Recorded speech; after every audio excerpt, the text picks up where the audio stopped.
Hey, welcome, all my right thinkers. Thanks for tuning in and check out your boy, P-Funk, thinking right out here in the lab, in my books, what I do for you. I got something good for you today. Let's go. Rightism, 25 rules to live by. Storytelling, story with a message. There's a message in the story for life. I give life lessons. You tune in to receive them. I appreciate you. We got a good thing going. Let's do what we do. Right thinking, mission, and that's what I'm on, is to enlighten, inspire, educate, and motivate you, the individual, to a higher spiritual level of enlightenment. Right thinking's way of life through mental and spiritual discipline. Practice daily will help and guide you to obtain your goal of reaching spiritual enlightenment, aka know thyself.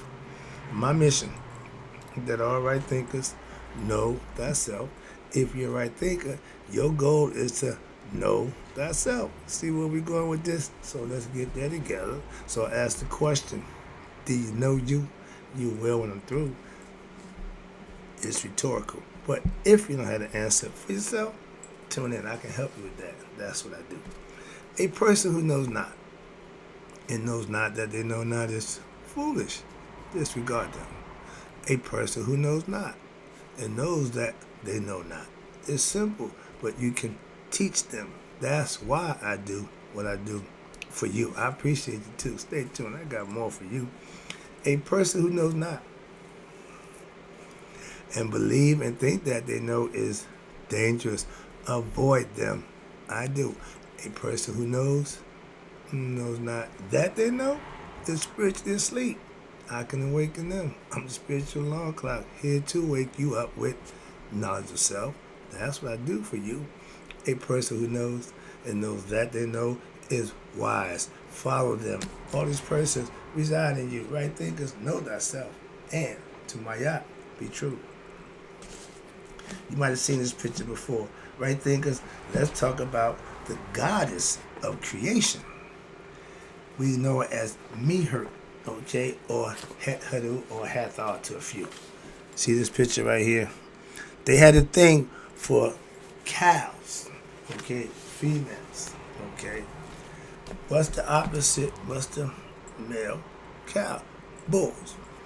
During this era, we had the area that was in at that time, the zodiac sign we was in, Taurus, the bull. Cow, the star represents the bull, so that's just to get a little play on my little zodiac information I'm learning. I like to show that off every now and then. But we call this sacred cow Mihert or Het Hadu. It's called the goddess of creation. And she's have the horns, she had the sun disk, she has the regalia, she had the neck piece, she have everything she needs to be a god that a goddess represents. Okay? So let's talk about this. I'm gonna break this down for you. I got a new page and a half of information. Good stuff right quick. It's gonna be quick. Let's go. Now, related to the goddess Het Hadu, or Mihert, was originally the female embodiment. Hear me? The female embodiment of the watery matter, the primeval ocean from which the substance of the world was formed and from which Ra emerged. Remember, let there be. There was before Ra. Okay, watch this. Now, in other versions of the creation story, and there's a few, you got the primeval ocean as it's referred to as what? Nu. That's the male concept. Nun, the female. He had a counterpart also. And we know that as Nu, a male form. I love it. Thus, the primeval ocean is seen as what? An androgynous essence, male and female again, from which all arose in the form of what? Maya opposites. But Mihert represents the mighty fullness, okay? She is the infinite source of what? Matter, which was what? Impregnated by who? By the male spirit. That's why Asar is represented by the spirit in male form. Aset represents what? Nature in the female form. That's what it comes up with Haru. That's the offspring. That's me and you, conceptually. But we use Mihert. Watch this. She was before that time. Where we at? Now, me hurt me the forward one. Now, she was the infinite source of matter, which was impregnated by the male spirit. And this is one of the reasons, watch this, why one of the symbols for Amun, the hidden one of his symbols, hieroglyphic, is a pregnant woman. Why? Because the full one, a woman at 9 months, she full, she ready to what? Give birth. Of course, the female primeval matter and the male spirit, what? Are really both aspects of the same energy. You got a coin. You got a heads, you got a tails. Heads is male, tails is female. They do both the same coin. That's the concept. Understand that. You need Maya. That's what duality represents. And this is expressed what? In the last line of the utterance, where it is explained that, ready? Mehert herself is the image of the eye of Ra. The eye of Ra is what? His own daughter, yours truly, Het Haru. But Mehert is depicted as a cow goddess, brimming with life-giving essence, all the tools, all the bells and whistles, and the symbol of the cow is common to what? Het Haru. You see her sometimes with the cow head, with the horns, and the sun disk too. Net and Aset also represented by the cow again, with the horns and the sun disk. But the cow goddess is often referred to as what? A sevenfold deity known as the 7 Het Harus, meaning 7 female cows. Okay? For who? Asar to Sire, who preside over the life of who? Each individual and the course of creation. Remember, sustained by Maya, order. The title, this title refers to what? The further differentiation of what? The 3 primordial principles of the Trinity. I gave before, the God Trinity is Amen, hidden, Ra, visible, Ptah, created. Here we're going to use Asar, father, Aset, the mother, Haru, the son, the offspring. See? That's the Trinity. And which is also expressed as what? In the phenomenal universe through a series of what? 7s. I gave a lesson about the mystical number 7. Alright? So that number 7 is expressed in all levels of creation. 7 planets in the sky. 7 days of the week. 7 colors in the rainbow, excuse me. Okay? 7 chakras in the body system. All those are 7s, okay? And they all symbolically mean something. But now it is expressed in the 7 levels of what? The human subtle anatomy with the 7 what? Spiritual centers, aka Kundalini, known as chakras. We call it serpent power. I got the book for that. I was going to think about going that book next. I think I'm going to take you to my yacht. So, and it's the 7 chakra centers. And it's also what? The 7 primary colors in the rainbow. Listen to my man Neil deGrasse. He brought that down real sharp. It's real white light broken down to 7 out of the light. So he did it real good. I ain't got time for that. But I understand how the rainbow is made now. But this principle of 7s translated into what? Gnostic, aka knowing, meaning the idea of the 7 planetary spirits, meaning the planets and the chakras in the system. Even the Christians got in on the 7 bandwagon. The Christians, you got 7 archangels, known as the heads of the celestial hosts. Never knew about that, so that's some Christian stuff. They know the 7 game, the mystery of the 7. And watch this, they were titled the 7 archangels of the presence. Never heard of them. I'm just saying. Now, when you're dealing with Aset and Het Haru in the ancient Egyptian, it symbolizes the source of creation, which is the Milky Way, was produced by what? Her udder. And she was the great cow in which what? Gave birth to Ra, the great goddess, the mother of all gods and goddesses. She was the lady who exists when nothing else had been in being. Again, with her companion, excuse me, and who what? Created that which came into being. The cow is therefore a prominent representation of who? Aset and Hadu. More often, Mehert, we call the mighty four one. But watch this. Now, in her form as 7 cows, Hadu, as aspect of Aset, symbolizes what? The 7 energies which course through the body, or maybe through the universe first, and which with the 7 planets, which are sired by the bull, aka Asar, representing the male aspect, okay, of the supreme being. The bull is a metaphor, and it also was the horoscope sign that there was in at that time. The metaphor for what? The spirit, which is the Asar. That's why he represented by the bull. And just as the bull on a farm sires many cows, so too do the bull, the supreme spirit, engenders all of creation. Like that concept. Moving on. In Indian mythology, watch this. They love their cows. Okay, we had a cow. Okay, we got a cow concept, and this right here, I got to go through this. This ain't my favorite. I don't drink milk. Watch this. So the Indian mythology, the cow holds a similar symbolism, and is that as the ancient Egyptian. The cow is known as the fountain of milk, or milk and curds. That just don't set well with me.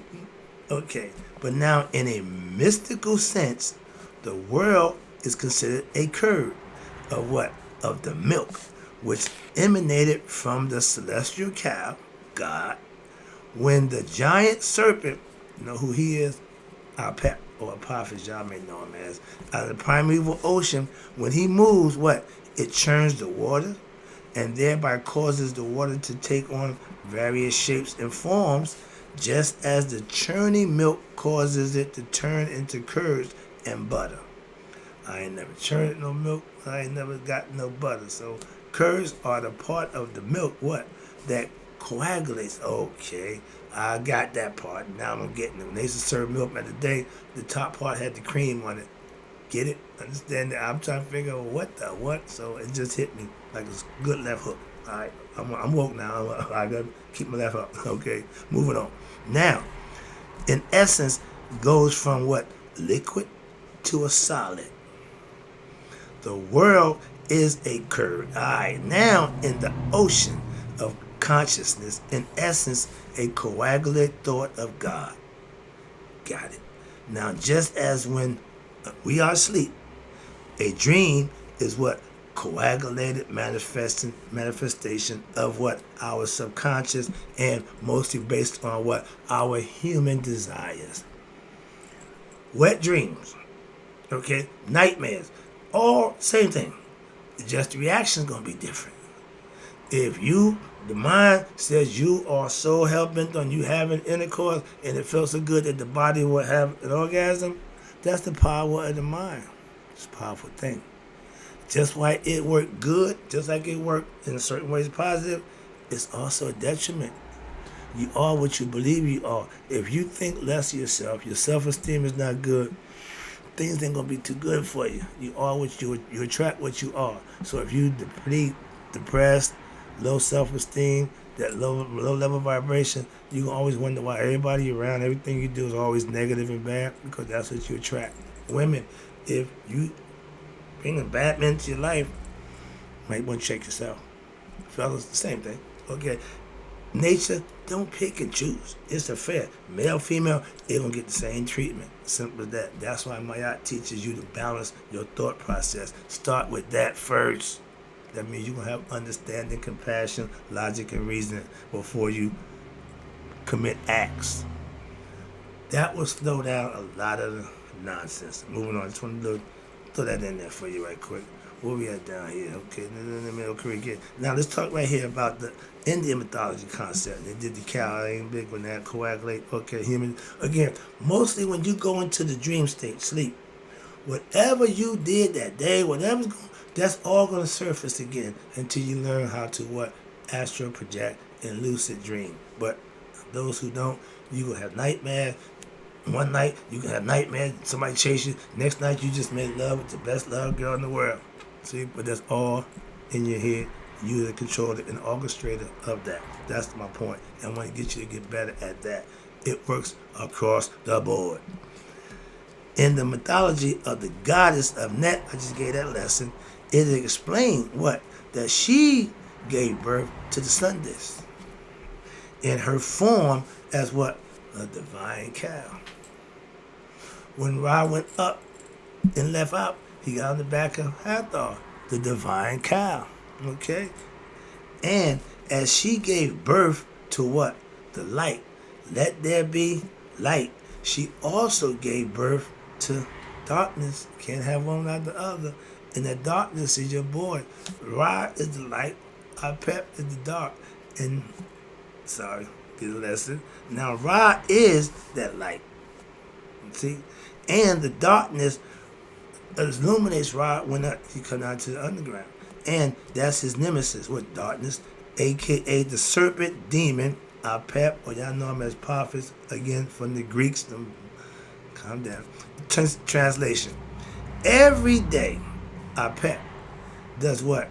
He attempts to stop the voyage of what? The sun, which is tantamount to what? To attempting to stop the creation. So, I tell you, Ra, he good right here up here, but when he crossed that western, going into the west, that's what he called his crew, because he about to get it on. Okay, I keep thinking about the warriors, and once you get on this side of town, you got to fight to get back home. So that's the concept. So I need my boys. I would say, you hear any noise? It's me and the boys. So he was trying to stop the fruit of Ra creation.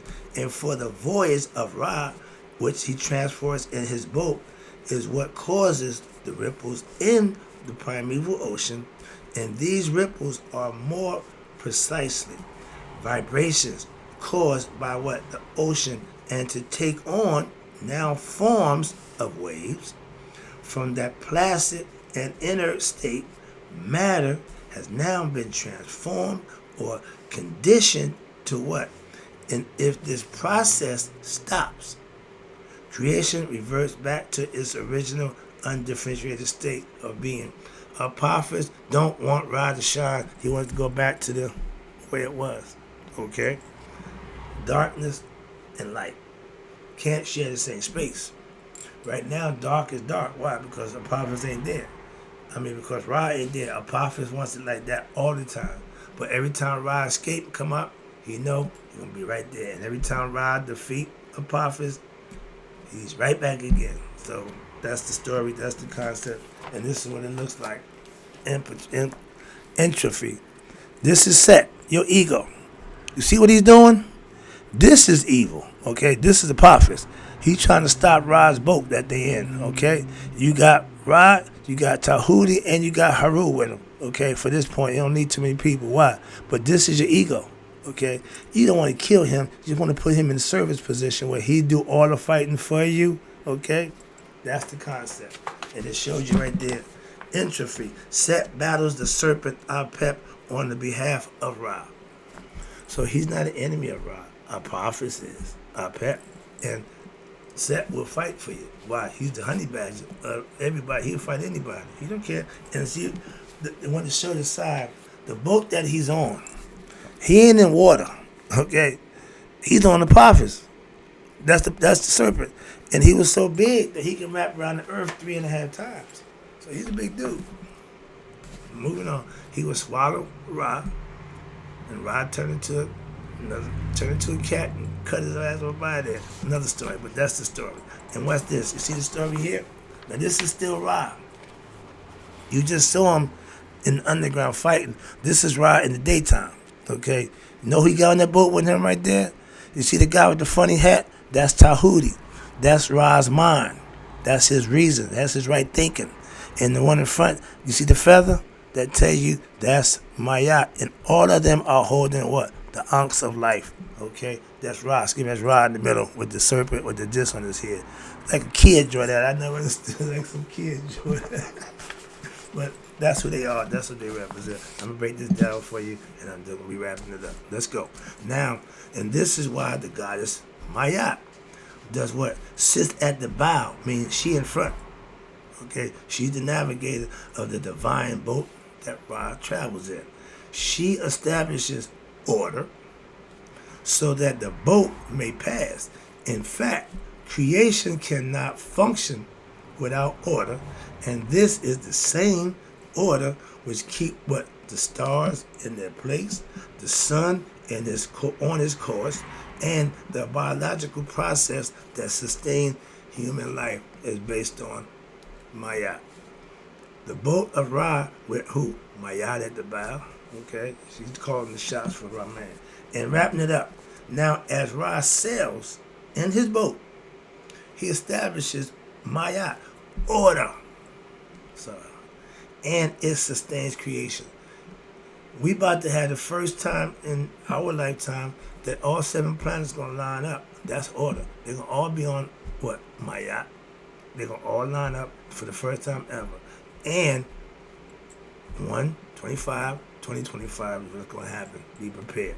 I think 3 of them gonna be visible, so it's gonna be good fireworks, but we keep you abreast of that. But now the figure below I just showed you shows Ra in his boat with his daughter, Mayat, okay, in the bow, breaking through what? The waters, thus making the way for him.